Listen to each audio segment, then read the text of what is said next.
The Tale of Two Brothers is an ancient Egyptian story that dates from the reign of Seti II, who ruled from 1200 to 1194 BC during the 19th dynasty of the New Kingdom.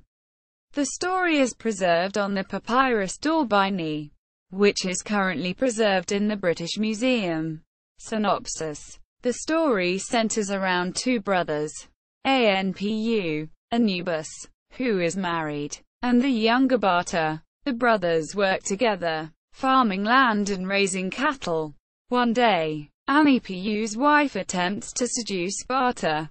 When he strongly rejects her advances, the wife tells her husband that his brother attempted to seduce her and beat her when she refused. In response to this, Anpu attempts to kill Bata, who flees and prays to Rehariti to save him. The god creates a crocodile-infested lake between the two brothers, across which Bata is finally able to appeal to his brother and share his side of the events. To emphasize his sincerity, Bata severs his genitalia and throws them into the water, where a catfish eats them.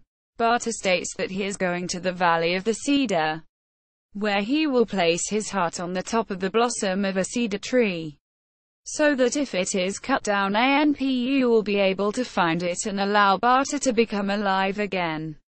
Bata tells Anpu that if he is ever given a jar of beer that froths, he should know to seek out his brother. After hearing of his brother's plan, Anpu returns home and kills his wife. Meanwhile, Bata is establishing a life in the Valley of the Cedar, building a new home for himself. Bata comes upon the Ennead, or the principal Egyptian deities, who take pity on him. Khnum, the god frequently depicted in Egyptian mythology as having fashioned humans on a potter's wheel, creates a wife for Bata. Because of her divine creation, Bata's wife is sought after by the pharaoh. When the pharaoh succeeds in bringing her to live with him, she tells him to cut down the tree in which Bata has put his heart. They do so, and Bata dies. Anpu then receives a frothy jar of beer and sets off to the Valley of the Cedar. He searches for his brother's heart for more than 3 years.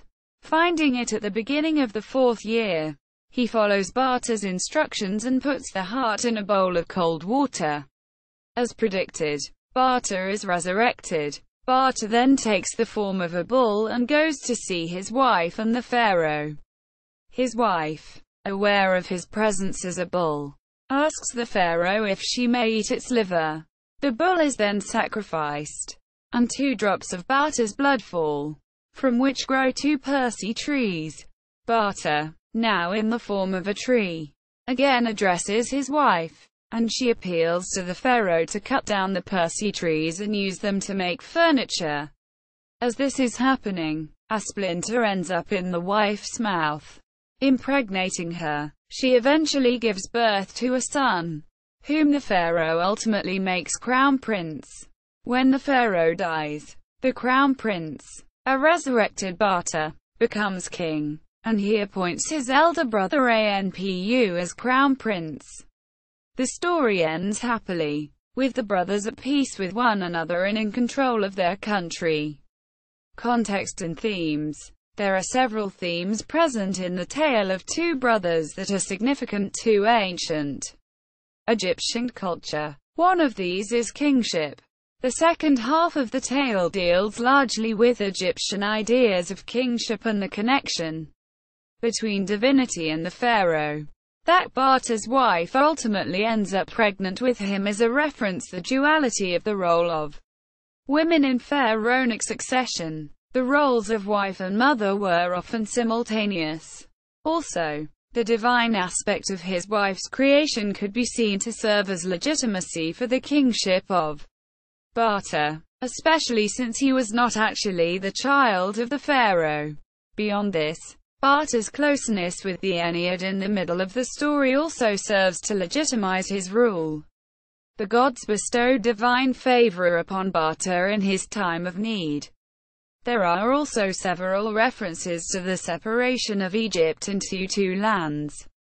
throughout ancient Egyptian history. Even when the country is politically unified and stable, it is acknowledged that there are two areas. Lower Egypt, the area in the north including the Nile Delta, and Upper Egypt, the area to the south. In the beginning of the story, Bata is referred to as unique because there was none like him in the entire land. For God's virility was in him.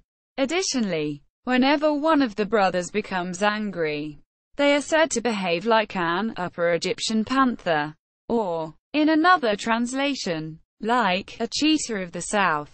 Quote, interpretation and analysis. There are several issues to consider when analyzing ancient Egyptian literature in general, and the tale of two brothers is no different. It should be noted that one difficulty of analyzing the literature of ancient Egypt is that such scarcity of sources gives to the observation of any kind of historical development within ancient Egyptian literature a highly hypothetical status and makes the reconstruction of any intertextual networks perhaps simply impossible. Loprieno notes that the euhemeristic theory is often successfully employed in the analysis of ancient Egyptian literature. This the historiocentric method of analyzing literature as it pertained to political events. With relation to the tale of two brothers, Susan Tower Hollis also advocates this approach, saying that the story might contain reflexes of an actual historical situation. Specifically, Hollis speculates that the story might have had its origins in the succession dispute following Merneptah's reign at the beginning of the 13th century BC. When Merneptah died, Seti II was undoubtedly the rightful heir to the throne, but he was challenged by Amen-Messi, who ruled for at least a few years in Upper Egypt. Although Seti II ultimately ruled for 6 full years, biblical parallels, because of the Egyptian location wherein the scene is staged, it is not impossible to detect in the biblical account of Joseph and Potiphar's wife a more recent echo of the very old Egyptian fable of the two brothers Bata and Anpu. Source of the text: P. D'Orbiney, P. Brit. Mus. 10183. It is claimed that the papyrus was written towards the end of the 19th dynasty by the scribe Enana. It was acquired by the British Museum in 1857. See also Ancient Egyptian Literature. Citations: Shah, Idris, ed. World Tales. Hollis, Susan T. 1984. Chronique d'Égypte. Volume 59. pp. 248-57. British Museum web page on the tale of two brothers. Anpu and Bata. A Tale of Two Brothers. The Tale of Two Brothers. A fairy tale of ancient Egypt set in hieratic type by Charles E. Moldenker. Hwarchung. N.J. Elsinore Press. 1898.